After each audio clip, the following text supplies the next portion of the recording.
ang mga kwento ng pag-ibig, kwento ng buhay at kwento ng pag-asa dito sa Barangay Love Stories. Love Stories.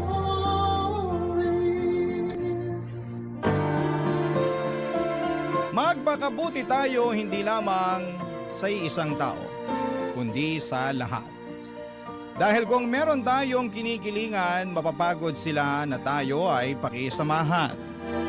Ikaw, kabarangay, mabuting tao ka ba?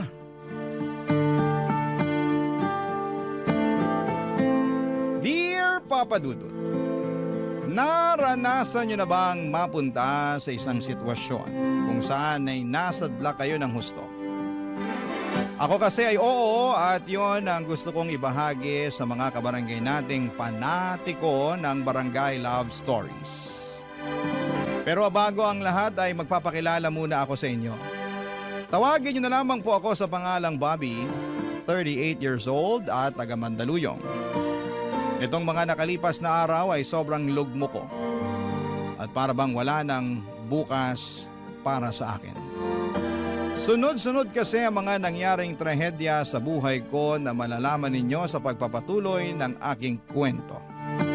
Pero magsisimula muna ang lahat noong 30 anyos pa lamang ako. Kami na lamang ng nanay ko ang magkasama noon sa bahay dahil nasa ibang bansa ang kuya ko para magtrabaho.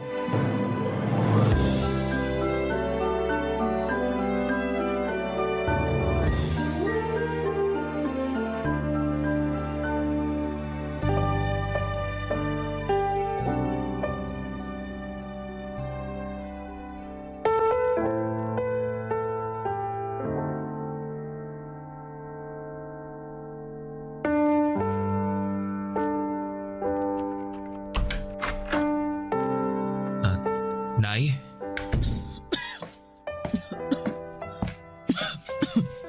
Nako, ang tindi ng ubo niyo. Ayos lang ako, anak. Di po kayo mukhang ayos, Nay. Ayos nga lang ako. Ay, buti pa, abot mo na lang yung tubig dyan sa tabi ko nang makainom ako. Sige po. Ilapag ko lang muna tong bit-bit kong lugaw dito sa tabi, ha? Oh, Nay, ito na po yung tubig. Daan-daan po sa pag-inom, ha? Salamat, anak. Kumusta na po ang pakiramdam niyo? Nag-aalala po ako para sa inyo. Huwag kang mag-alala. Ayos na naman ang pakiramdam ko eh. Hindi na ako mainit. Tingin ko bumaba na ang lagnat ko pero inuubo pa rin ako. Kaya nga pinagluto ko po kayo ng lugaw at dinala ng gamot para makainom na kayo pagkatapos kumain eh. Kaya lang, wala naman akong panlasa. Parang ayaw ko tuloy kumain. Ay, kahit konti lang po, Nay. Para makainom na kayo ng gamot. Ano pa nga ba? O siya kakain na ako. Yan. Very good po kayo, Nay. Very good ka dyan. Ano ako, bata? Di ba ganyan din naman kayo nung bata ako. Sinasabihan niyo akong very good kapag kumakain ako, lalo pag may sakit ako. Kaya ako naman na magsasabi niyan sa inyo ngayon. Sa bagay. Sinasabi ko nga sa'yo yun nun. Ang bilis talaga ng panahon, no? Dati-rati kayo ng kuya mo ang inaalagaan ko. Ngayon, kayo naman ang nag-aalaga sa akin. Kaibahan lang, nasa malayo ang kuya mo kaya ikaw lang ang mag-isang nag-aasikaso sa akin, anak. Matanong lang kita, no? Ano po yun? Hindi ka ba napapagod na alagaan ako? Nay naman, bakit naman po ako mapapagod? Nanay ko po kayo. Wala naman. Naisip ko lang kasi dapat sa edad mong yan may sarili ka ng pamilya. Kaso mukhang kasalanan ko kung bakit hanggang ngayon wala ka pa ring asawa. Nay, hindi niyo po kasalanan. Sadyang wala pa lang po talagang nagkakamali. Ano ba yung sinasabi mong wala pang nagkakamali? Masasabi ko na maswerte ang babaeng makakatuluyan mo dahil napakalambing mong anak, mapagmahal at maalaga. mahilig pa sa mga bata. Kaya naman kung meron ka ng natitipuhang babae, ligawan mo na. Malay mo, siya na pala ang makatuluyan mo. Ay, sa ngayon, wala pa naman po akong nagugustuhan pero sige po. Sa oras na magkaroon na sasabihin ko agad sa inyo. Bakit mo sasabihin sa akin? Para malaman nyo. Ay, salamat ha, pero ang sabi ko, ligawan mo. Hindi mo lang basta sabihin sa akin. Nay naman Siyempre, liligawan ko pa rin naman siya pero gusto ko munang makilala nyo siya. Ay, sige anak, salamat kung ganoon kasi naiisip mo ko. Sana nga makakilala ka ng babaeng liligawan para naman hindi lang sa akin umiikot ang mundo mo. Ay, Nay, sa inyo pa rin po iikot ang mundo ko kahit na may nililigawan na ako. Pangako po yan, Nay. Papa Dudut, mahal na mahal ko ang nanay ko at wala akong pinagsisisihan na ako lamang ang nag-iisa niyang anak na nag-aasikaso sa kanya. Bagaman pareho naman kaming may trabaho ng kuya ko. Masaya ako na sa tuwing kailangan ako ng nanay ko ay nasa tabi niya lamang ako. Pero naiintindihan ko naman ang kagustuhan niyang makapag-asawa na ako at bumuo ng sariling pamilya dahil nga hindi na ako bumabata pa. Simula't sa Paul ay alam ni nanay na gusto kong magkaanak hanggang sa nakilala ko si Rhea sa restaurant na pinagtatrabahuhan ko bilang tagaluto. Bali, serbidora siya noon at taga Ilocos Sur. Mabait si Rhea, maganda at kuwelang kasama. Pero sa kabila ng mga tawa niya ay meron siyang malungkot na nakaraan. At yun ang dahilan, Papa Dudut, kung bakit siya umalis noon sa kanila. Sa katunayan, sa tuwing kinikwento sa akin ni Rhea ang karanasan niyang yun ay hindi ko talaga mapigilang malungkot at makisimpatya sa mga pinagdaraanan niya.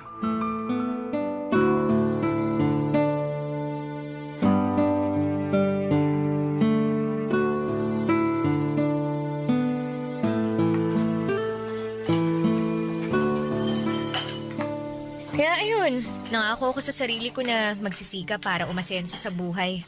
Kaya nga kahit mahirap at wala akong kaalam-alam sa magiging buhay ko rito sa Maynila nakipagsapalaran pa rin ako. Gusto ko pagbalik ko sa Ilocos ibang Rhea na ako. Hindi ko naman hangad na yumaman pero gusto kong magkaroon ng komportableng buhay. Kaya lalo mo ako napahanga Ang lakas ng fighting spirit mo. Uy, thank you pero kailangan Malay mo, meron pang magandang buhay na naghihintay sa'yo pag nagpatuloy ka. Ay, sana nga meron. Pero ewan ko.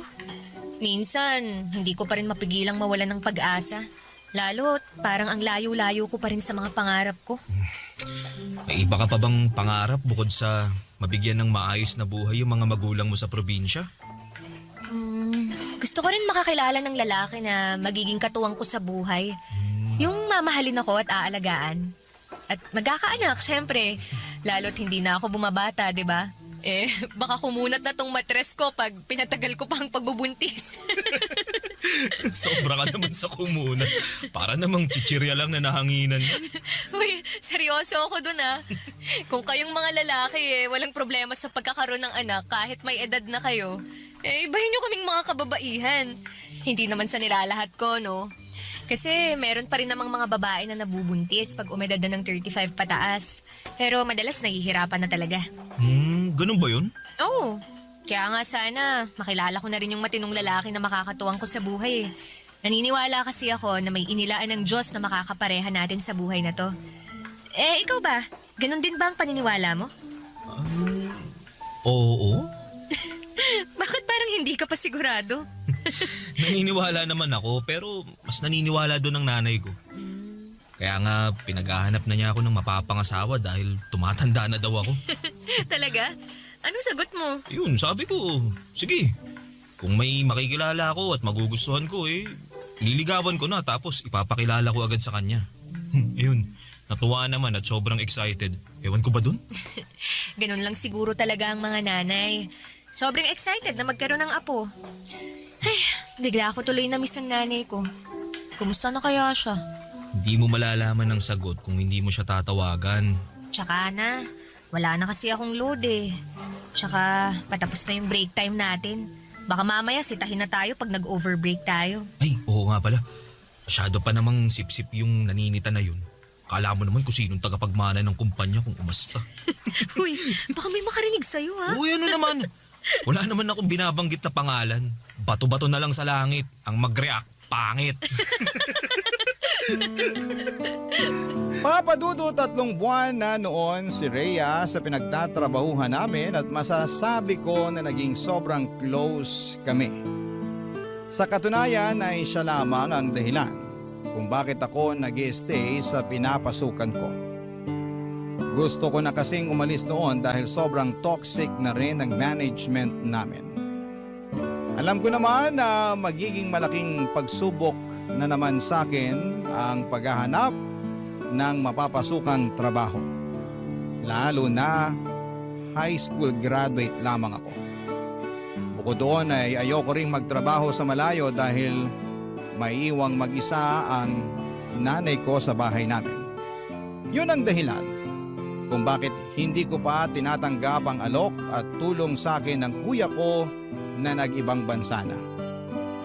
Hindi nga nagtagal ay nagtapat ako ng pag-ibig kay Rhea at sinagot naman niya ako, Papa Dudut.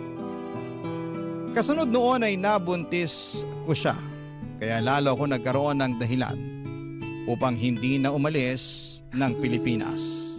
Barangay Love Stories. Barangay Love Stories. Papa Dudut, dahil sakto lamang ang kinikita ko sa aking trabaho ay wala pa akong sapat na ipon. Kaya naman, tinira ko muna sa bahay namin si Rhea.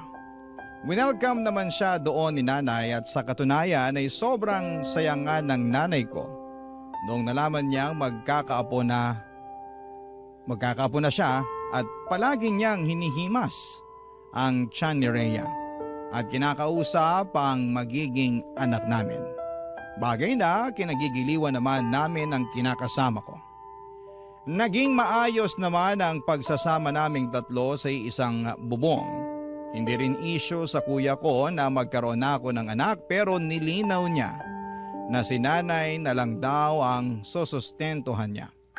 Naintindihan ko naman yon dahil hindi naman niya pinupulot ang pera sa abroad.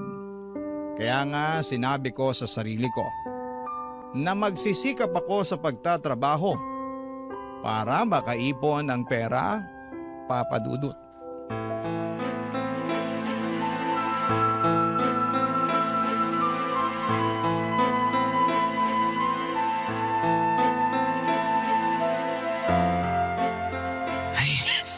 Nay! Rhea! Minahon lang naman po muna kayo. Paano ko hihinahon? Nakakainis yung Rhea na yan. Biruin mo, ayaw magkusot ng damit? Mas gusto pang i-washing, hindi naman natatanggal yung dumi. Natatanggal naman po eh. Anong natatanggal? May nakita pa akong kapiraso. Alam mo naman na ayaw kung may natitirang dumi, di ba? Saka bakit ka ba gamit ng washing machine kaya tuloy lalong lumalaki yung konsumo natin sa kuryente? Bakit ko po hindi gagamitin? Sayang naman. Nakatenga lang dun sa solo ko. Tsaka isang beses lang naman nagwa-washing sa isang linggo At para na rin mapabilis yung trabaho ko. Buti sana kung tinutulungan niyo akong maglaba hindi naman. Kung kaya lang ng likod ko, di sana hindi ko na inasa ang paglalaba sa'yo. Bakit? Likod niyo ba ang maglalaba? Ay, lintik na babaeng to! Hoy, Bobby! Magsabihan mo nga yung kinakasama mo. Abalang masyado sumagot sa akin napakawalang galang. Mahal, huwag mo naman sagutin ng ganun si nanay. Bakit hindi? Sumusobra na siya. Ang dami niyang reklamo. Hindi na nga nagpapasalamat sa akin. Bakit ako magpapasalamat sa paglalaba mo? Responsibilidad mo yan kasi kinakasama mo na ang anak ko. Nay, huwag na po muna kayong sumabat dyan. Buti pa, mag-uusap muna kami ni Rhea. Liga, mahal. Doon tayo sa kwarto. Buti pa nga nakausapin mo yung babae na yan. Iyak ng iyak, wala naman akong ginagawang masama sa kanya. Parang pinagsabihan ko lang Ay.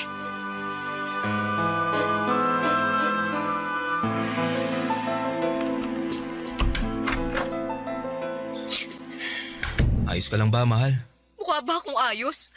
Sumusobra na talaga yung nanay mo. Akala mo kung sino? Ikaw naman, pagpasensyahan mo na lang si nanay. Masyado lang talagang mitikulosa yun lalo na sa kalinisan eh. Nung kalakasan pa nun, halos araw-araw naglilinis yun ng bahay.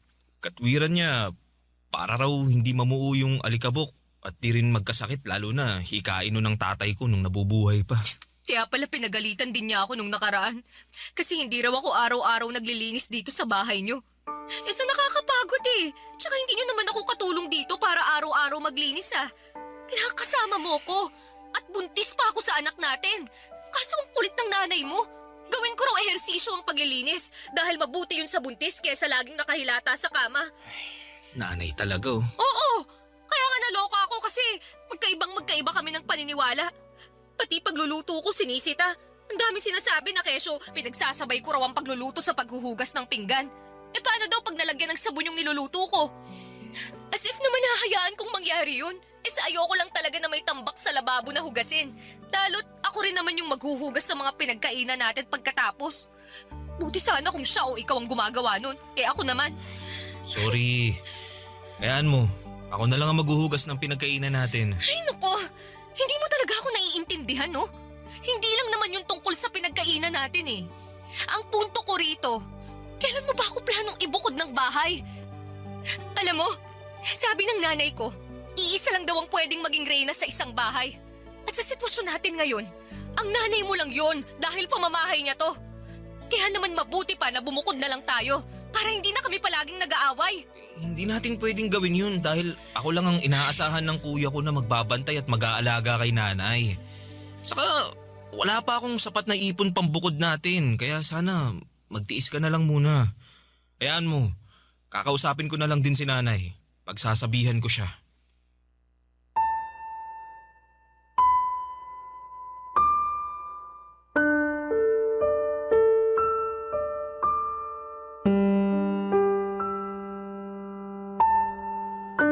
Papadudot, naiintindihan ko naman ang pinanggagalingan ni Rhea. At kahit na gustuhin ko na siyang ibukod ng tirahan ay hindi ko naman magawa dahil nga maiiwang mag-isa ang nanay ko. At ayoko ring mangyari yon kasi ako lamang ang inaasahan ni kuya na magbabantay at mag-aalaga sa kaisa-isa naming magulang. Kaya naman sinabihan ko na lamang si Rhea na magtiis dahil hindi rin naman ibang tao ang nanay ko.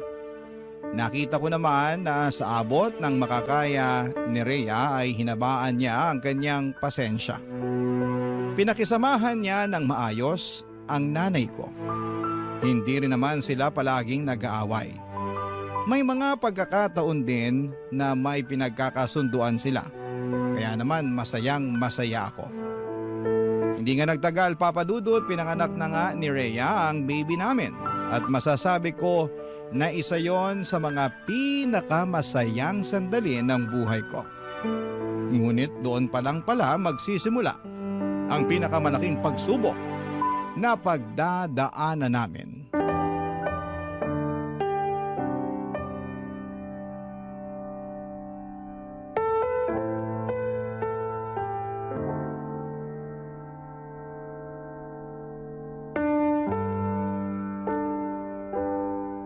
Sensya na, yun ang muna mabibigay ko. Dami ko kasing kaltas, mga reklamo ng customer, ganun. Ha? Bakit nagre-reklamo sila? Di raw masarap ang luto ko, ganito, ganyan. Kaya nga lagi akong pinagagalitan ng bisor natin eh. Pinagbantaan pa na kapag hindi ko inayos yung trabaho ko tatanggalin na nila ako. Alam mo naman na mapipilay tayo ng husto pag nawalan ka ng trabaho, di ba? Ilang buwan pa lang din ang baby natin. Tapos ang dami pa nating gastos pag nagkakasakit siya. Ano ba kasing nangyayari sa'yo? Yung dating issue mo pa rin ba sa bisor natin? Oo. Masyado kasi siyang pabida, napipikon na ako. Alam ko na pabida talaga yon kasi nakatrabaho ko rin naman dati. Pero matuto ka pa rin magtimpi. Kasi sa pikon mong yan, trabaho mo naman yung maaapektuhan. Tandaan mo na hindi ka pwedeng mawalan ng pinagkakakitaan. Dahil ikaw lang yung kumakayod sa atin. Tapos marami rin tayong gastusin sa anak natin. Oo, yun na nga eh. Pakiramdam ko, di na tayo nakakausad dahil sa nangyayari. Napapagod na ako pero wala akong karapatan na magpahinga. Kung pagod ka, mas pagod ako. Dahil hindi lang anak natin ang inaasikaso ko. Inaalagaan ko rin yung nanay mo na may pagkamaldita kung minsan. Bakit? Nag-away na naman ba kayo ni nanay? Hindi ko na siya pinatulan. Pero ngumalingal na naman sa akin nung nakaraan. Tungkol saan daw? Sobrang tigas daw kasi nung patatas na niluto kong chicken curry. Hindi raw niya makagat. Nung tininidor ko naman, malambot naman eh. Yun pala, hindi lang niya nasuot yung pustiso niya. Kaya ang ending, dinurog ko na lang yung patatas para makain niya. Pero ang dami pa rin sinabi, nakakarindi. Pagpasensyahan mo na lang si nanay. Alam mo naman na matanda na yun eh. Ganun ba talaga kapag matanda? Nagiging reklamador na wala sa lugar? Hindi ko alam pero tatanda rin naman tayo eh. Ilagay na lang natin yung sarili natin sa sapatos ni nanay. Ay nako, basta ako. Hindi ako magiging toxic na matanda kagaya ng nanay mo. Sobra ka naman sa nanay ko. Kaya nga gusto ko nang bumukod na tayo eh. Para wala nang problema. Pangako, hindi mo na ako maririnig magreklamo tungkol sa nanay mo. Di ba? Nag-usap na tayo tungkol sa bagay na yan. Ay nako, oo nga pala. Ayaw mong bumukod kasi ayaw mong iwanan ng nanay mo. Bla bla bla bla bla. Diba? Ewan ko ba naman sa'yo at naisip mo na naman yan. Kita mo ngang hirap na hirap pa tayo sa pera. Pag nandito tayo, mas makakatipid tayo sa pagbabayad ng renta. Nakatipid nga tayo sa pagbabayad ng renta. Pero mukhang mapapagastos ka sa akin pag tumagal-tagal ang pananatili ko rito at makikisama dyan sa nanay mo. Teka, anong ibig mo sabihin? Kasi baka ipasok mo na lang ako sa mental dahil nabaliw na ako nun. Rhea naman eh. Seryoso ako doon, Bobby. Ay nako, kawawa naman ako. Papadudot naging sakitin ang anak namin kaya naglabas-masok kami sa ospital. Dahil sa nangyari ay nagkautang-utang ako sa kuya ko, makabili lamang ng gamot para sa anak namin. Yun din ang dahilan kung bakit naghigpit kami ng sinturon. Dahil sa liit ng sweldo ko at sa laki ng gastos, para sa pangangailangan ng anak namin ay wala na halos matira sa akin. At yun nga ang pinag-ugatan ng away namin ni Rhea. At dahil maliit nga lang ang bahay namin ay naririnig ni nanay ang pag-aaway namin. Kaya hindi niya mapigilang makisali. Kapag nangyayari yon, papadudot. Lalo lamang naiinis si Rhea dahil pakiramdam niya ay nagkakampihan kaming mag-ina para pagtulungan siya. Naipit ako sa sitwasyon ng sobra. Para akong tupang naligaw mula sa kawan na naglalakad ng walang direksyon.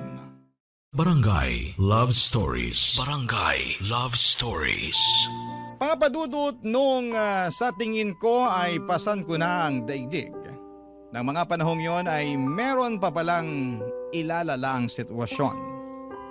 At yun nga ay noong nagkasakit ang nanay ko. Mabuti na lang at nandyan si kuya para suportahan ang pagpapagamot niya, lalo na noong nadiskubre namin na meron siyang early signs ng Alzheimer's disease. Nalugmok ako ng sobra, lalo at pareho pa sila ng anak ko na may sakit kaya naman lalong bumigat ang pasan-pasan ko sa aking mga balikat. Pero buti na lang at nandyan si Rhea para alagaan ang nanay ko kahit na meron silang hindi pinagkakasunduan. At tinutulungan niya rin ako upang gumaan ang pagdadala ko ng buhay. Masasabi ko na kahit mahirap ay malaki pa rin ang pasasalamat ko sa aking kinakasama, Papa Dudut.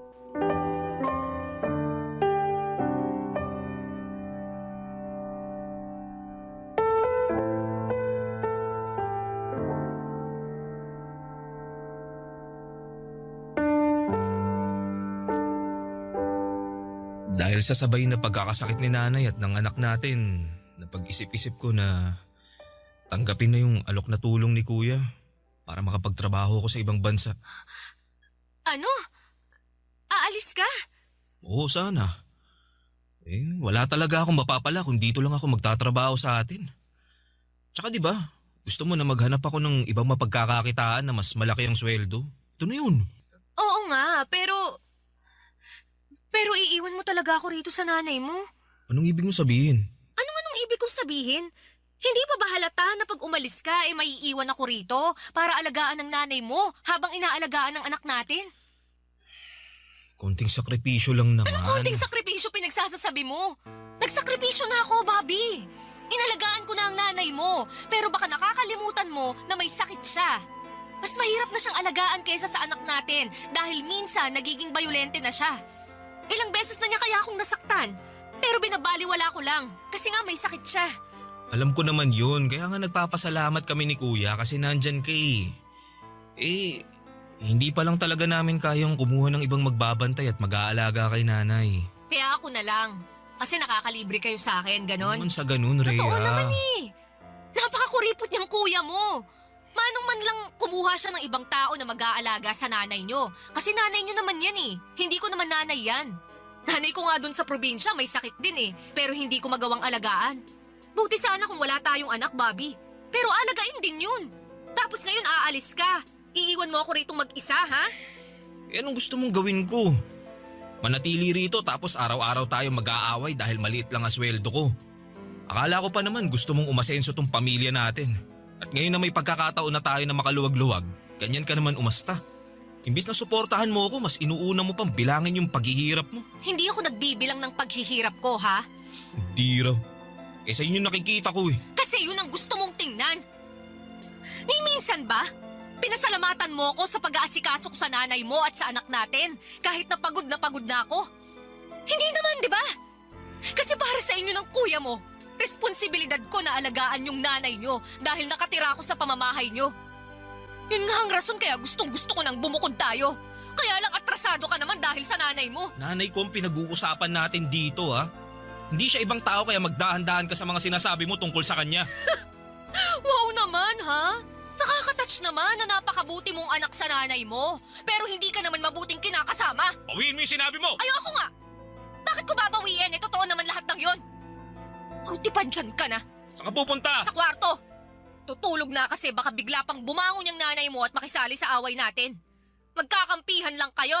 Kawawa naman ako sa inyo.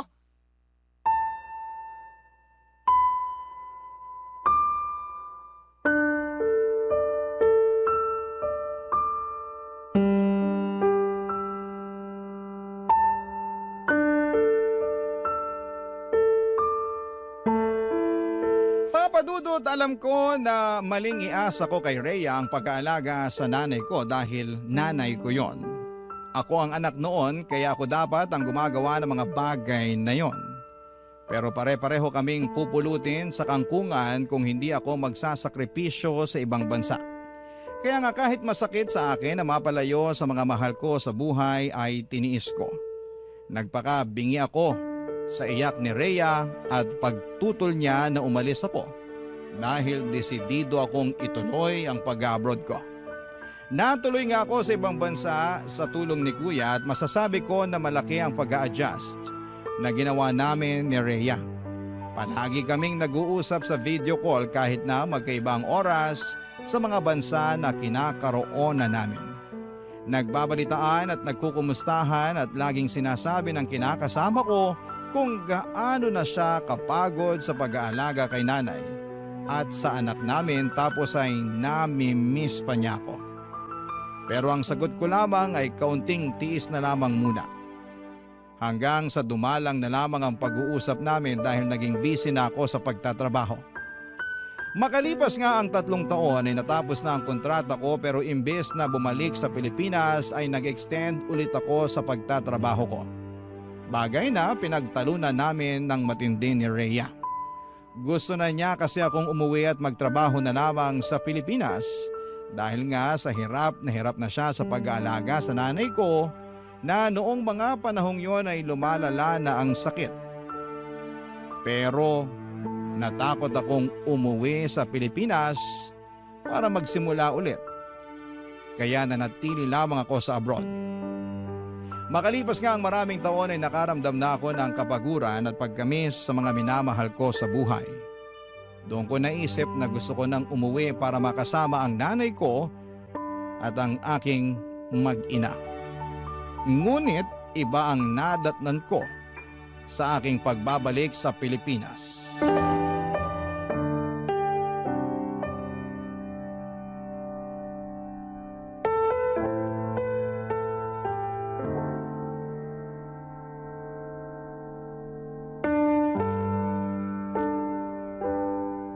Rhea naman, halos kararating ko lang galing abroad.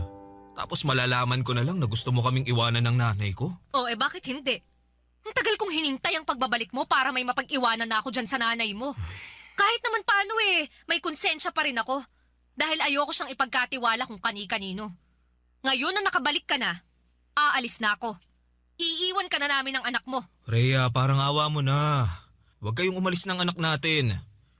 Paano na lang ako pag nawala kayo? Sino na lang ang makakasama ko mag-alaga kay nanay? Tagapag-alaga lang talaga ng nanay mong tingin mo sa akin, no? Di naman sa ganun. Anong hindi sa ganun? Ganun yun! Ilang taon kong inalagaan ng nanay niyo, Bobby.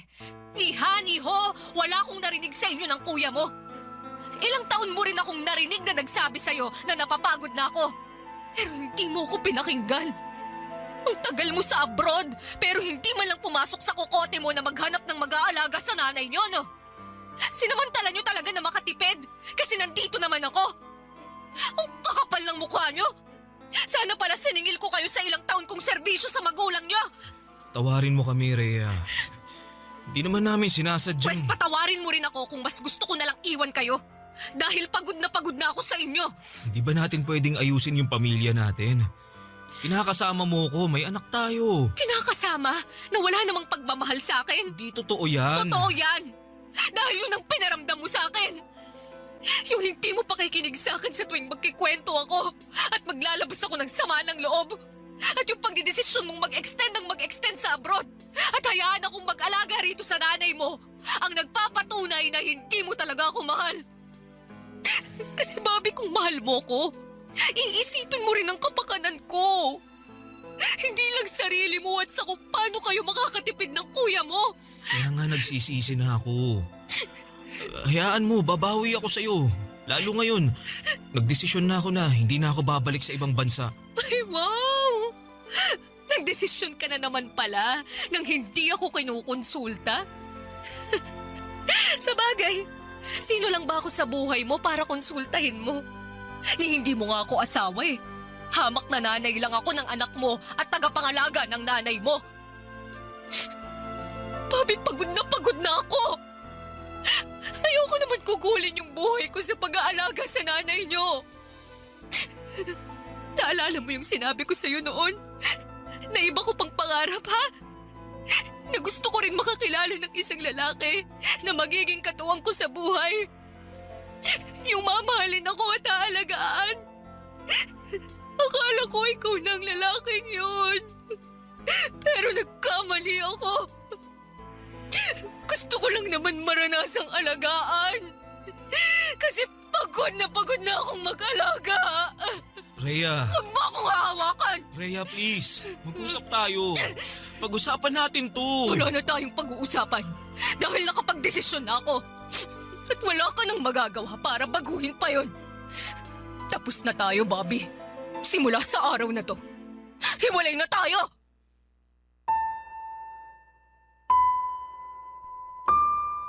Papadudot, wala akong nagawa noong nag-alsabalutan na si Rhea at tuluyan nang umalis sa bahay namin kasama ang aming anak.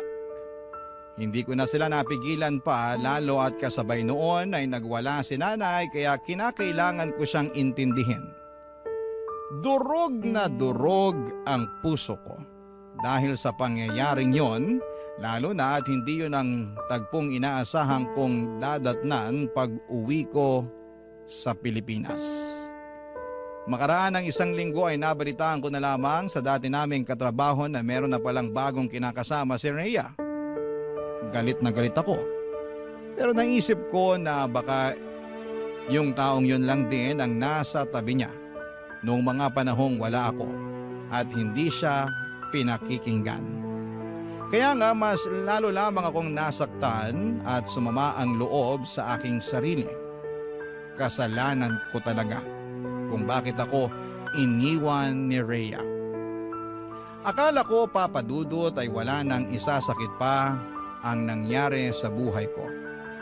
Pero neto lamang Hunyo ng taong ito ay biglang namatay ang nanay namin. At kahit na ilang buwan na ang lumipas ay hindi pa rin ako makausad. May mga gabi na lagi akong nagdarasal. At hindi na sana magising sa umaga ako para hindi ko na rin maramdaman yung matinding sakit na halos pumilas sa libu-libong piraso ng aking puso. Pero kahit na gano'n ang mga nangyari ay nananatili pa rin akong buhay. Umaasa na lamang ako na balang araw ay makakausad ako at makakaahon sa lusak na aking kinakasadlakan. Hanggang dito na lamang po ang sulat ko, Papa Dudut. Maraming salamat po sakaling mapili po ninyong i-ere sa programa ninyong Barangay Love Stories. God bless and more power sa inyong istasyon. Ang inyong forever, kapuso at ka-barangay, Bobby. Anong say mo sa Barangay Love Stories na ito? Pagkwentuhan natin sa comment section yan.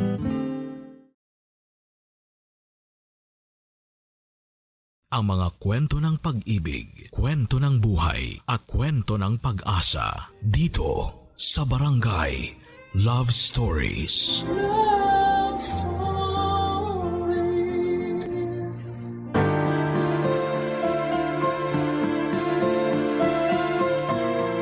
Ang pag-ibig ay sugal. Mayroong nananalo at mayroong natatalo. Pero siguraduhin natin na hindi udyok ng kapusukan at pagiging desperado ang bawat taya na gagawin natin. Ikaw, kabarangay, sumugal ka na ba sa pag-ibig? Dear Papa Dudut, sa loob ng ilang taon kong pamamalagi sa mundong ito, ang akala ko ay kilala ko na ang aking sarili. Pero totoo rin pala ang kasabihan na nagbabago ang nararamdaman ng tao at hindi yon isang kasalanan. Yan kasi ang eksaktong pinagdaanan ko. Kaya nagawa ko ang isang desisyon na naghatid sa akin sa kasalukuyang estado ng buhay ko na siyang gusto ko namang ibahagi sa inyo. Sumulat ako sa Barangay Love Stories upang magsilbing aral sa iba ang aking kwento. Ako nga po pala si Charlie. 35 years old, taga Caloocan at dating OFW sa Taiwan. Sa ngayon ay meron akong tindahan at bigasan na nagsisilbing aking hanap buhay. 10 taon din ako sa abroad bago ako nag-decide na bumalik sa Pilipinas taong 2023 dahil gusto ko nang bumuo ng sariling pamilya. Pero pinagtawanan lang ako ng aking mga kamag-anak at ilang malalapit na kaibigan dahil kilala nila akong bakla. Out loud and proud, Papa Dudut.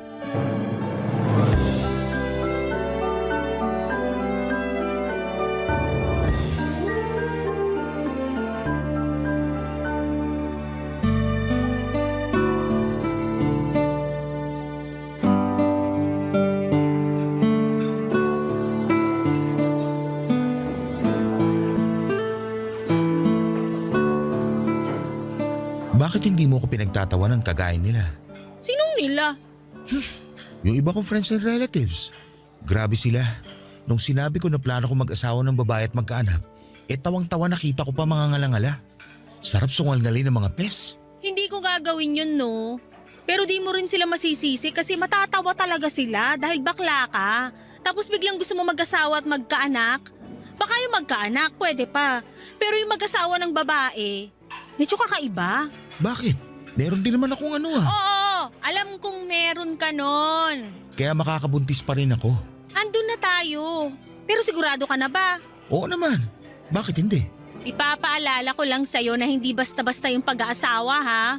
May kasabihan nga yung mga matatanda na hindi raw to parang kaning isusubo na iluluwa kapag napaso. Saka sure ka na ba na gusto mong talikuran yung pagiging bakla?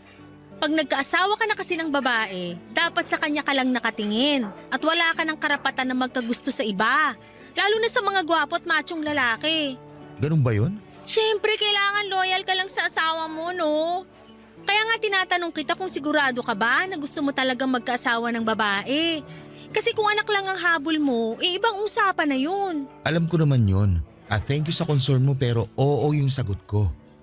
Pinag-isipan ko na to na maraming beses. At bago ako umuwi rito sa Pinas, nakapag-decide na akong talikuran ng pagiging bakla ko. Gusto ko na magbalik loob at magpakalalaki. Okay, pero baka mahirapan ka pa rin humanap ng babae na magiging asawa mo. Kasi iba-iba naman ang gusto ng tao. Yun nga eh. Paano ko ba sisimulan? Saan ako magsisimula kung sakali? Makipagkilala ka, kaibiganin mo, ganun. Ipakita mo na seryoso ka sa intensyon mo dun sa babae, lalo na kung gustong-gusto mo na siya. Be patient din kasi kaming mga babae, medyo matagal mag-decide. Pinag-iisipan pa kasi namin kung bibigyan namin ng chance yung manliligaw namin o hindi. Okay. Noted sa mga sinabi mo. Pero ang pinaka-importante sabihin mo sa kanya yung past mo. Para dun pa lang, alam mo na kung matatanggap ka niya o hindi.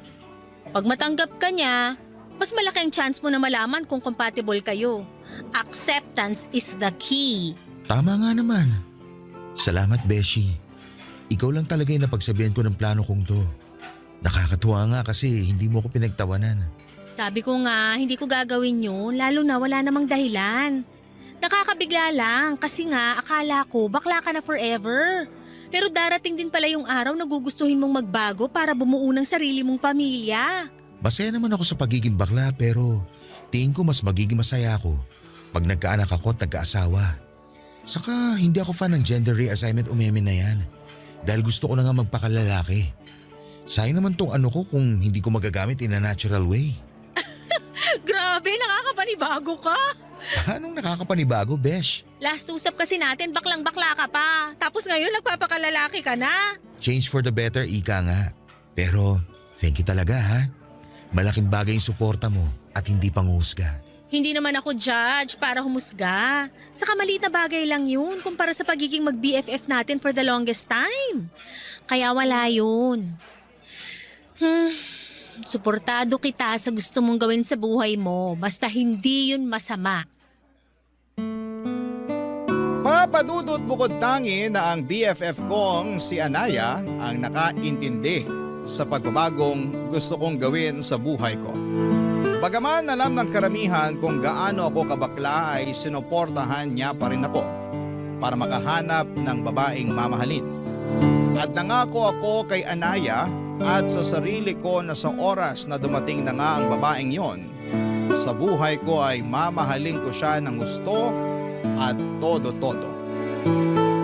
Ewan, siguro'y bigla ko na lamang din talagang na-realize na gusto ko palang maging tatay at bumuo ng pamilya. Kaya nga, sinunod ko lahat ng suggestion ni Anaya kung paano ko makakakilala ng babaeng mamahalin ko.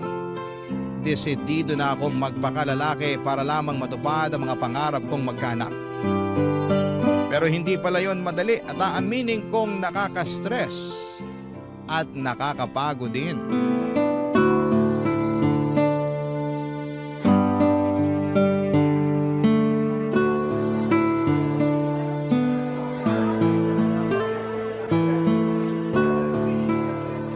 Oh, tapos?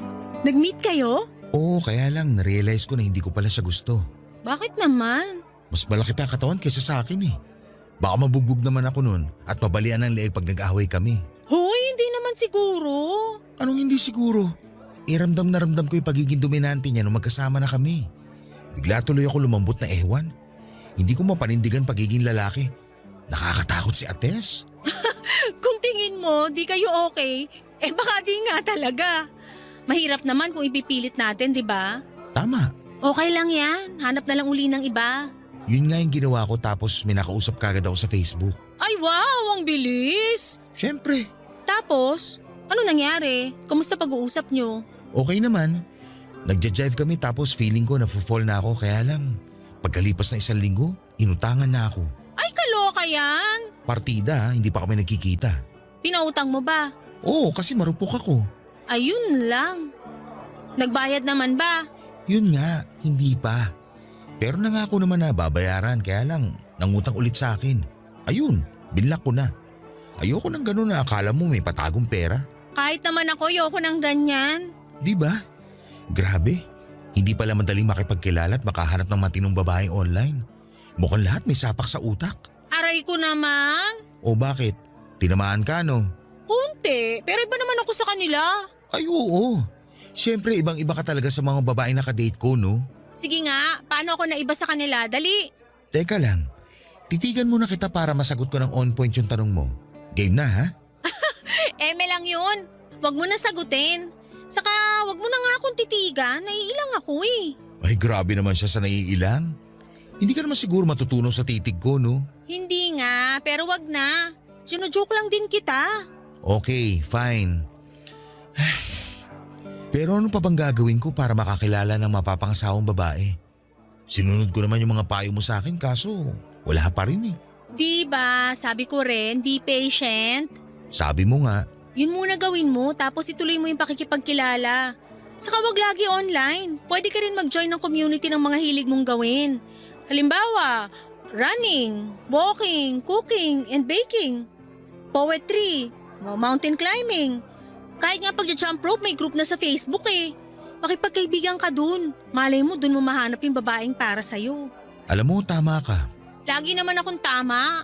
Ay wow, confident yan? Sarili ko nga lang kakampi ko most of the time tapos aawayin ko pa. Hindi ko naman sinabing awayin mo sarili mo ah.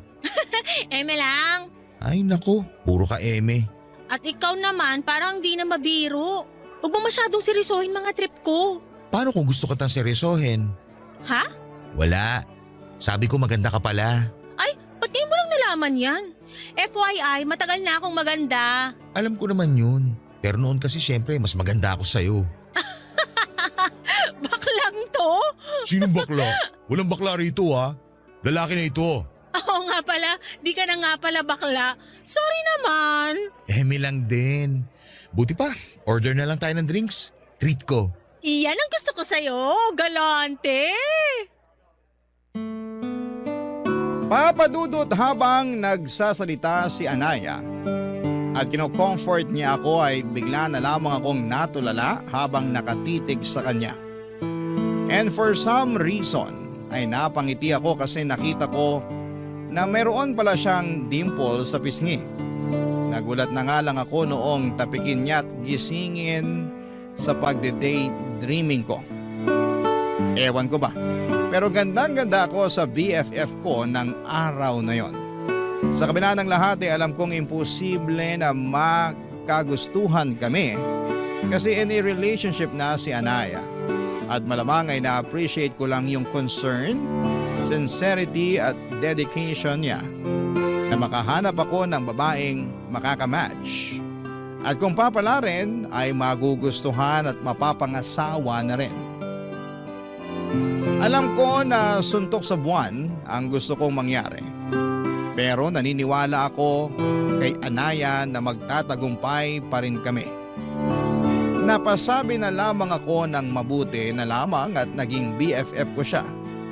Dahil napaka-optimistic niyang tao, Papa Dudut. Barangay Love Stories. Barangay Love Stories. Papa Dudut, nagkamali ako. Noong inakala kong hindi ako magkakagusto kay Anaya dahil nakita ko na lamang ang sarili ko na hindi na interesado sa paghahanap at pakikipagkilala sa ibang babae dahil sa kanya.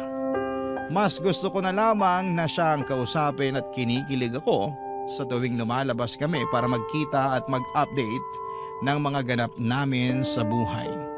Posible pala yun, no? Yung ma-inlove ka sa best friend mo. Pero uulitin ko na hindi na pwede dahil in a relationship na si Anaya sa boyfriend niya for 5 years. Nakilala ko na rin naman yung lalaki na yon once sa video call kasi nasa Taiwan pa ako noong naging sila. Okay naman yung guy, gwapo, mestizo pero hindi katiwa-tiwala ang mukha. Hindi naman sa panghuhusga. Pero napatunayan kong tama ang kutob ko nang nagkwento sa akin si Anaya na ilang beses na raw siya nitong niloko at ang syunga na naman ng BFF ko dahil ilang beses na rin po itong pinatawad. At nung araw nga na yon na muli kaming magkita at napakwento na naman si Anaya ng problema niya.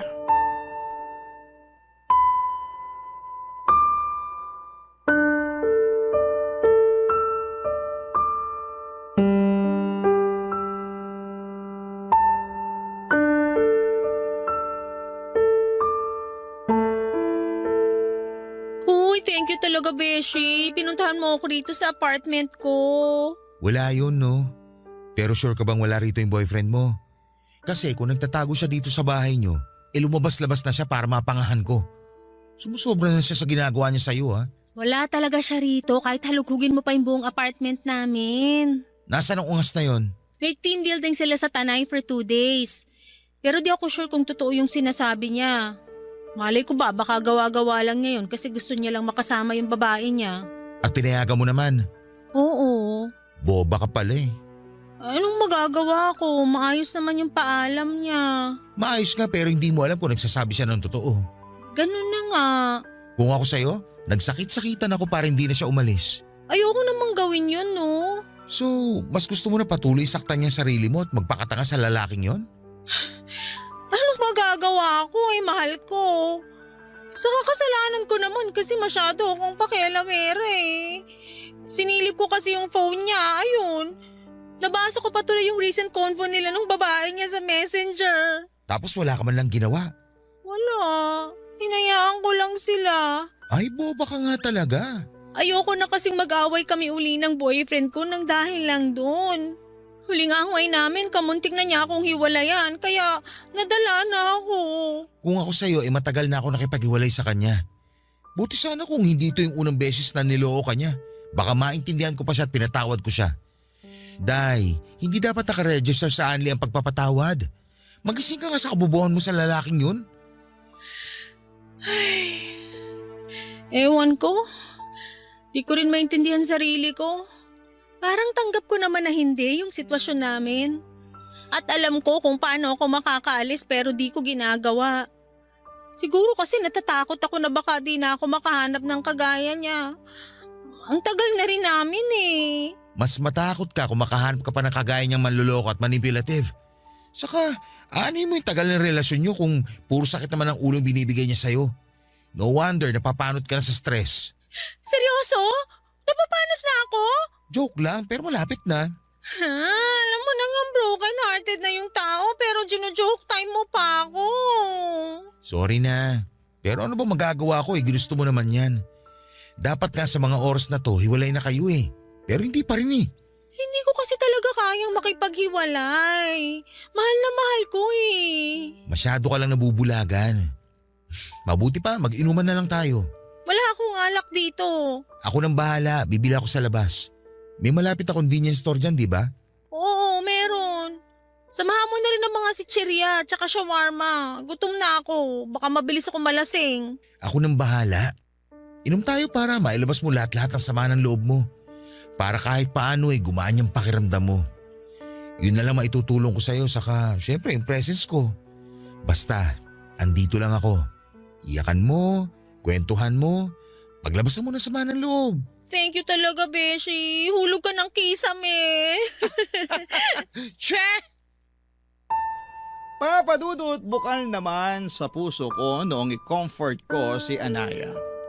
At totoo rin ang galit ko para sa boyfriend niya. Pero loyal sa cheater niyang karelasyon ng kaibigan ko. Kaya masarap din siyang tuktukan sa ulo. Sa kabila ng lahat alam kong hindi na muna tungkol sa akin ng lahat dahil kailangan ako ni Anaya para samahan siyang umiyak at magmukmok. Doon ko na siya niyayang mag-inom para lalo niyang mailabas ang kanyang nararamdaman. Pero habang lalo kaming tinatamaan ng alak, ay mayroon akong naiisip gawin. Bagay na maituturing kong hidden agenda.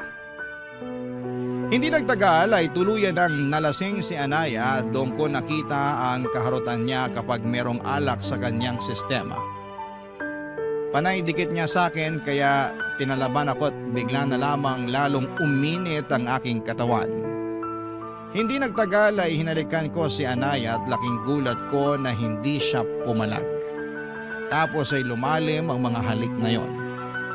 Doon na may nangyari sa amin ng BFF ko, Papa Dudut. Kinabukasan, nag-decide kaming kalimutan na lamang ang lahat dahil malinaw pa sa sikat ng araw na nagtaksil siya sa boyfriend niyang manluloko. Kahit na anong paliwanag ko kay Anaya na ayos lamang yon dahil cheater naman ang boyfriend niya, ay pinagdiinan pa rin niya sa akin na ayaw niyang tumula dito. Aaminin kong nakaramdam ako ng konsensya sa ginawa namin, pero hindi naman ako nagsisisi dahil mahal ko na rin naman si Anaya. Pero wala na akong nagawa noong humingi siya ng space para makapag-isip-isip. Hinayaan ko na lamang siya at pinagpatuloy ko ang pakikipagkilala sa ibang mga babae. Pero makalipas lang ang 3 linggo ay tinawagan ako ni Anaya at pinapunta niya ako sa apartment niya, Papa Dudut.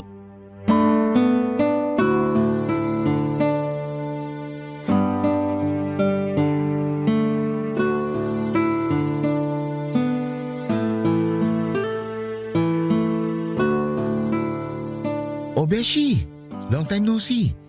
Bakit dito mo ako pinapunta sa apartment mo? Pwede naman tayo magkita sa labas. Treat ko pa. Sorry, pero di ko yata kaya makipagkita sa'yo sa labas. Para sa akin, pinakaligtas tong apartment namin. Pinakaligtas? Ay, seryoso mo naman masyado. Nasa labas ba boyfriend mo? Hindi, nasa trabaho. Okay. Charlie, hindi ko na kasi alam yung gagawin.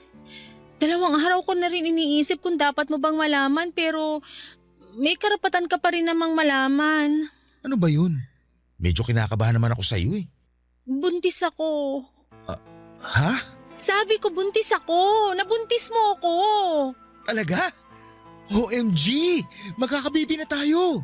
Magiging tatay na ako! Oo, pero mukha ikaw lang ang masaya. Nakikita mo ba mukha ko ngayon? Biyaya yan kaya maging masaya ka. Paano ako magiging masaya? Pinagtaksilan ko yung boyfriend ko. Sa'yo pa na BFF ko tapos ngayon magkaka-baby na tayo. Sige nga, sabihin mo paano ako magsasaya? Kalmahan mo lang. Paano ako kakalmay? Nagbunga na yung nangyari sa atin. Alam mo kasalanan mo to eh. Ha?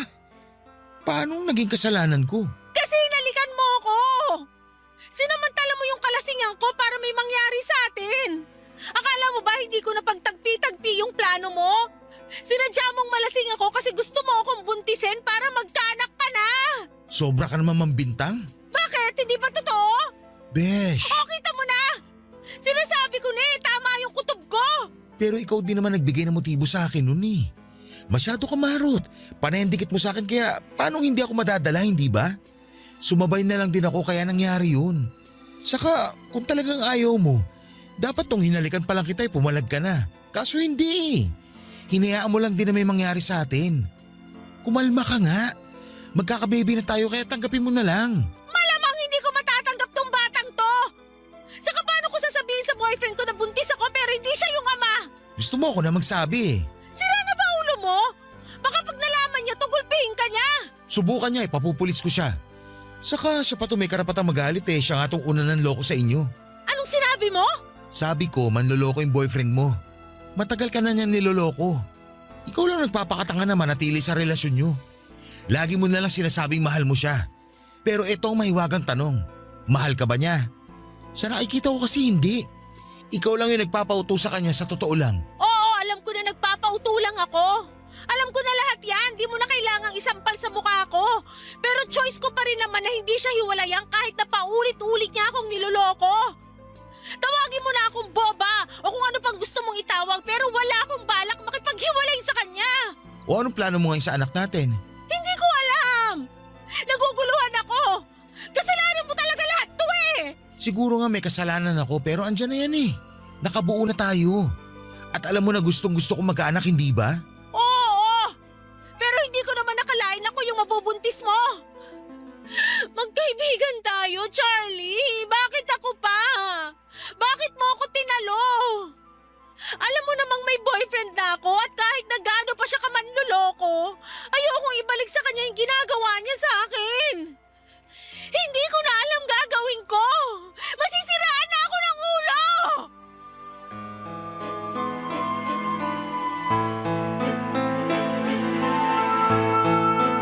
Papadudot yung sandaling sinabi ni Anaya na buntis siya. At ako ang ama ay para bang gustong pumalapak ng dalawa kong tenga. Pero base sa itsura niya na hindi masaya, ay agad na bumagsak ang mga balikat ko. Hindi kasi yon ang reaksyon na gusto kong makita sa kanya. Pero ano magagawa ko kung hindi nga niya ginustong may mangyari sa amin at ang masahol pa raw ay nagbunga yon ng bata. Masakit din palang makita na may namumuong galit sa iyo ang kaibigan mong tinuring na mahalaga sa buhay mo. Yun kasi ang eksaktong pinaramdam sa akin ni Anaya at sa magiging anak namin ng mga panahong yon. Papa Dudut, alam ko na kasalanan ko rin naman dahil sinamantala ko ang kanyang kahinaan. Pero desperado na akong magkaanak at gusto ko na siya ang magiging nanay. Minsan, may mga bagay talaga tayong magagawa ng dahil sa kapusukan. Papa Dudut. Barangay Love Stories. Barangay Love Stories. Papa Dudut, sinabi ko kay Anaya ang feelings ko at sinabi niyang hindi niya raw ako magugustuhan ng higit pa sa isang kaibigan. Sa abot ng makakaya ko ay inunawa ko ang sagot niya sa akin kahit na may hinanakit ako sa kanya dahil mas mahal niya pa rin ang manloloko niyang boyfriend. Para sa akin ay hindi nila deserve ang isa't isa kaya nga hindi ako sumuko na iparamdam kay Anaya ang pagmamahal ko kahit sinabihan na niya akong tama na. Sinuyo ko si Anaya ng husto at kinonsensya noong pumasok sa isipan niya na ipalaglag ang magiging anak namin. Siyempre, nandun na yung bata tapos posible pang mawala sa akin. Buti na lang at nadala si Anaya sa mga pakiusap ko kaya ginawa niya ang tama. Pinanindigan niya ang pagdadalang tao sa magiging anak namin at doon na siya nagdesisyong makipaghiwalay sa kanyang karelasyon. Ang saya-saya ko ng mga panahong yon. At pinangako ko sa kanya na aalagaan ko sila at hindi ko sila pababayaan ang magiging anak namin. Fast forward, pinanganak na ni Anaya ang aming baby girl at sobrang saya ko dahil sa wakas ay ganap na akong tatay. Pero pansin kong hindi lubusang maligaya si Anaya ng mga panahong yon. Nag-decide na akong tumira kami sa isang bubong at marami sa mga kamag-anak ko at malalapit naming kaibigan ang nagulat sa biglang liko na mga pangyayari sa buhay namin. Pero masaya naman sila para sa amin lalo na nang dumating na nga ang aming anak, Papa Dudut.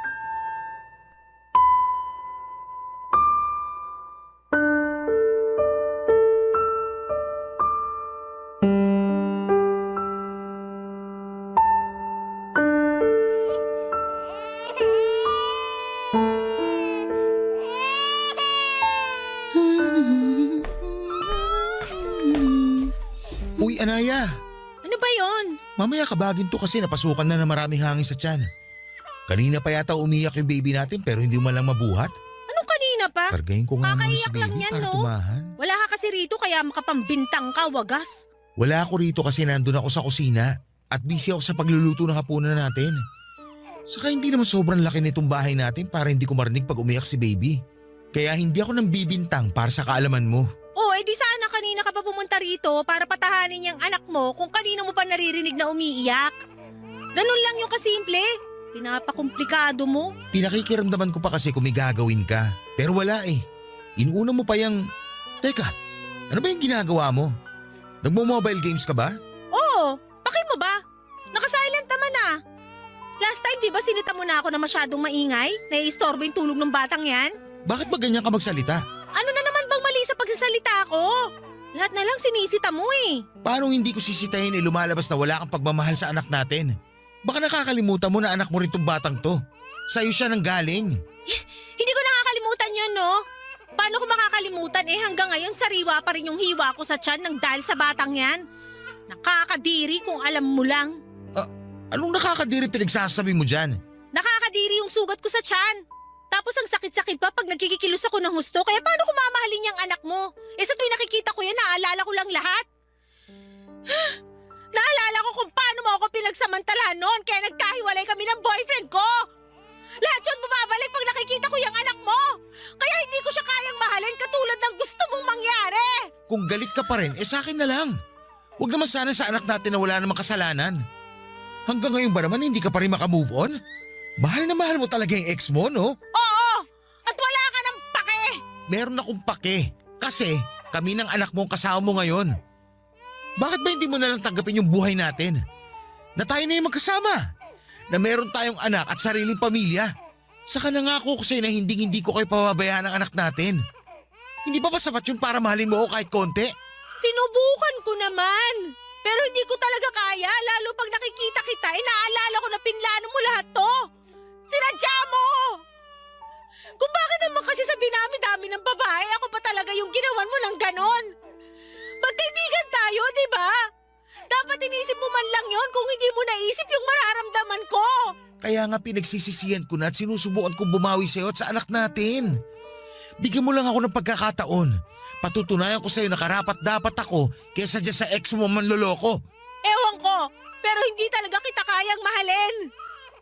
Sana talaga hindi na lang ako nagpadala sa konsensya ko noon. Sana pinalaglag ko na lang yung anak natin para di ko na kailangan makipaghiwalay sa boyfriend ko at makisama sa'yo. Kasalanan mo talaga lahat kung bakit ganito yung nararamdaman ko. Papa Dudut, nasaktan ako ng husto sa mga sinabi ni Anaya at hindi ko na rin napigilan ang sarili ko na magalit sa kanya. Pagkatapos kasi ng mga ginawa at pinakita ko ay ganon lang ang isusukli niya. Para sa akin ay mas masama pa rin ang dati niyang boyfriend na paulit-ulit siyang niloko kesa sa nagawa kong pananamantala sa kahinaan niya noon. Kaya wala siyang karapatan na ikumpara ako sa lalaking yon, sana'y bumawi naman ako sa kanya. Hirap lang dahil hindi niya na-appreciate ang mga effort na ibinibigay ko. Sa kabila ng lahat ay patuloy kong sinuyo si Anaya upang mapamahal siya sa akin, pero natatabunan ng responsibilidad ko bilang tatay ang atensyon na dapat ay ibinibigay ko para sa kanya.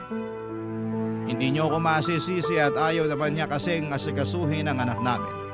Napansin ko na lamang na malamig ang pakikitungo niya sa baby namin simula nang pinanganak niya ito. Pero pinalagpas ko lamang yon hanggang sa sumabit ang first birthday ng anak namin. Kaya lang ilaking gulat ko nang nakita ko ang ex-boyfriend niya sa mga bisita. Yun pala, in-invite siya ni Anaya, Papa Dudut.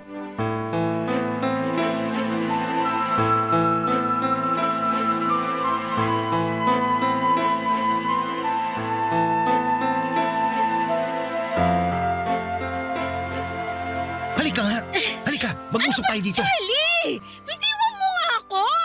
Bakit nandito yung manlolokong ex-boyfriend mo? Tinatanong ba yan? Eh di inimbitahan ko siya?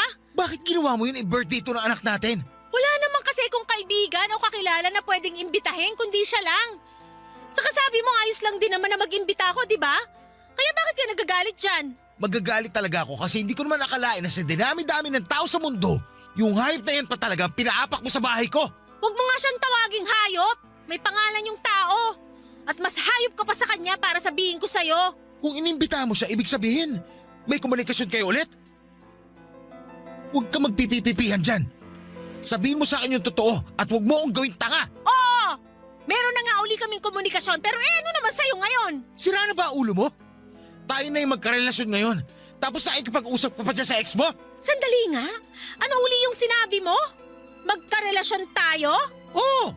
Baka nakakalimutan mo may anak tayo at nakatira tayo sa isang bubong. Pero wala tayong relasyon! Hindi nga tayo nagtatabi sa kama eh. Saka ikaw lang naman yung nagdesisyon na magsama tayo. Ikaw lang din yung may gusto na maging isang buong pamilya tayo kasama yung anak mo. Alam mo, napaka-unfair mo kasi ikaw na lang palagi yung nagdedesisyon sa lahat ng bagay. Ano pa ba problema mo? Matiro naman ako. Hindi ko naman kayo pinababayaan ng anak natin. Binibigay ko sa'yo lahat ng gusto mo sa abot na makakaya ko. Ando na tayo pero pakiramdam ko para akong ibon na nakakulong sa hawla. At habang tumatagal, hindi na ako nagiging masaya. Sa bagay, hindi na pala ako naging masaya uli simula nang mabuntis mo ako at pinanganak ko yung anak mo. Hindi mo naman talaga kami kayang mahalin ng bata. Ilang beses ko nang sinagot yan, di ba? Hindi nga! Hindi! At hindi pa rin nagbabago yung sagot ko. Kahit kaunti lang. Kahit subukan mo lang. Baka naman pwede. Sinubukan ko na nga, paulit-ulit ka eh. Pero wala talaga. Mahirap bang tanggapin yon? Mahirap bang tanggapin na hindi sa lahat ng pagkakataon ay makukuha mo lahat ng gusto mo? Kasi kung oo, di ko na siguro problema yon. Anaya naman. Huwag ka naman magsalita ng ganyan oh. Nasasaktan ako. Nasasaktan din naman ako eh. Okay naman tayo eh. Maayos ang pagkakaibigan natin. Masaya tayo sa kung ano lang yung relasyon na meron tayo noon. Pero bakit kinailangan mo yung sirain? Bakit kailangan mo akong sirain? Ano ba kasalanan na nagawa ko sa'yo? Sinuportahan ko lang naman yung kagustuhan mong magkaanak, di ba? Pero hindi ko sinabi na gamitin mo yung katawan ko para matupad yung gusto mong mangyari. Hindi ko rin sinabi na mahalin mo ako kasi sinabi ko na sa'yo noon na wala akong nararamdaman para sa'yo kundi pagkakaibigan lang. Pero mapilit ka kaya lalo lang ako nagtanim ng sama ng loob sa'yo. Ngayon pagod na ako.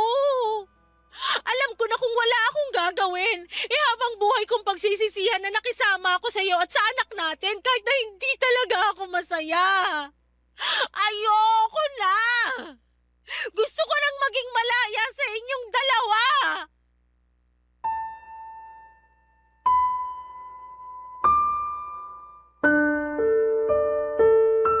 Papadudod sobrang sakit marinig ng mga sinabi ni Anaya sa totoo lang. Para yung kutsilyo na tumusok sa puso ko ng libu-libong ulit. At wala na lang akong nagawa kundi ang umiyak ng mga panahong yon. Pinatapos lang namin ang birthday party ng baby namin at saka nag-alsa balutan si Anaya. Sinabi niya sa akin na ayaw na niyang tumira kasama sa amin ang anak niya. Noong tinanong ko kung saan siya pupunta ay hindi niya sinagot. Pero malakas ang kutob ko na sasama na siya sa ex-boyfriend niya. Kaya kahit masakit at masama ang loob ko ay hinayaan ko na siya. Papadudot, pagod na po akong ipaglaban ang nararamdaman ko para kay Anaya. Gayong ilang beses niya na ring sinabi na hindi niya ako kayang mahalin. At sapat na sigurong pinatunayan ko sa kanya na kaya ko siyang isalba laban sa manloloko niyang ex-boyfriend. Pero sa huli ay mas pinili niya pa rin ito. Ang lungkot-lungkot ko ng mga panahong yon pero alam ko na bunga lamang din yon ng kapusukan ko. Hindi lang pagkakaibigan namin ni Anaya ang nawala kundi pati na rin si Anaya na mahal ko. Sa kasalukuyan ay magkasama kami ng anak ko na namumuhay. At kahit na challenging ang maging tatay at nanay ay masasabi ko na masaya at kontento po ako sa buhay. Palagi ko pa rin naiisip si Anaya pero ayoko na lamang ilugmok ang sarili ko at umasa na isang araw ay magbabalik pa siya para sa amin ang anak niya. Dalangin ko na lamang kung saan siya naroroon ay nasa maayos siyang kalagayan at sa wakas ay naranasan na ulit niyang maging masaya. Maraming salamat po Papa Dudut sakaling mapili po ninyong i-ere ang istorya ng buhay ko at sana'y kinapulutan po ito ng aral ng ating mga kabarangay. Lalo na yung mga mapupusok dyan sa pag-ibig. God bless and more power po sa Barangay Love Stories. Ang inyong kapuso at kabarangay forever, Charlie. Ano ang masasabi mo sa ating Barangay Love Stories today? Aabangan namin yan sa aming comment section.